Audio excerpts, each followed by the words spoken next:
Hi, this is Kim Albee coming to you with your B2B Marketing Automation Minute. The one thing I want to talk to you about today is why would people do business with you rather than anybody else? Or, said another way, what is your unique selling proposition? Here's why I'm bringing it up. I talk with a lot of people every day. Some people that I talk to, they're not getting the business they used to get. Their business is down. Now, given this economy, okay, there's definitely has created in certain industries a lot more competition for jobs. New businesses have cropped up and undercutting traditional businesses. Those traditional businesses are sitting there going, okay, you know, what do I do with this? So here's my thing that I ask is, why would people do business with you rather than anyone else? It isn't merely a price issue. But let's just think about it as consumers. When you're given two prices for a product and one is higher than the other, all things being equal, which one are you going to go for? You're going to go for the lower price product, right? So in the mind of your buyers, of your leads, target customers, if they're perceiving that all things are equal, then why not pick the low cost option, right? Why spend more money?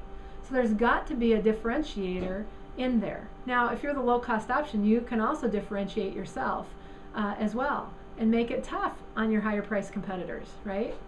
But if you're that higher price competitor, you better have a darn good unique selling proposition that you know how to distinguish for yourself that proves your value add in functionality and features, in delivery and customer service. In some way or another, you've got to distinguish yourself. Otherwise, you've made yourself a commodity. That price can come in and chip at your market share. So that's part of what your challenge is as a marketer, is to understand and be able to articulate and be able to have your organization articulate what is your unique selling proposition, because that's going to answer the question. Now here's how it works. Once you know that, saying it, okay, fine, that's good when you have a direct question. But the content that you develop for your marketing initiatives is going to be flavored by your unique selling proposition. Here's the other thing that you got to bring into it. Personality.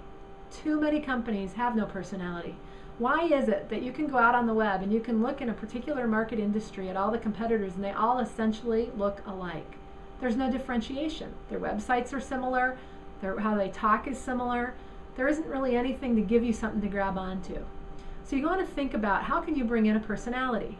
Now, there's a book I'm reading called Instant Appeal by Vicki Kunkel, and there's also another book called Emotionomics by Dan Hill coming out that's available to you, and maybe we'll provide a link at the end of this interview, or maybe we'll just provide a link now.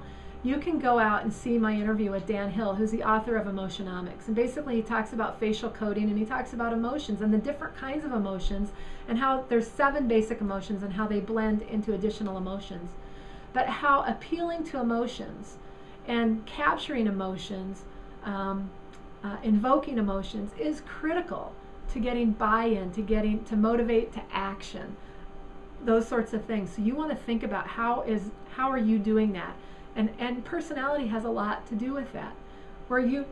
Our personality, if you lean one direction or another, but you're distinct and you're not just waffling in the middle of the road, you give people a reason to connect with you, to belong with you, to become a member of your tribe, so to speak, or an advocate for you.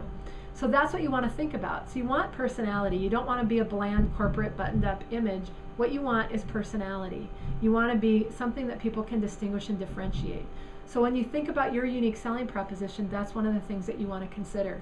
Then you want to bring that into the content that you develop to get at your target audience. So when they're way up in their buying process, way up in that research phase, you want to be able to draw them in. You want to be able to draw them in, write some content that nobody else could write. Might say similar things, but said with your voice, with your unique personality, that gives the flavor of and the impression of your unique selling proposition. So it should infuse and come out everywhere in your materials, not just as a spoken sentence or two, okay? So that's your challenge. What is your unique selling proposition? Why would people do business with you rather than anyone else?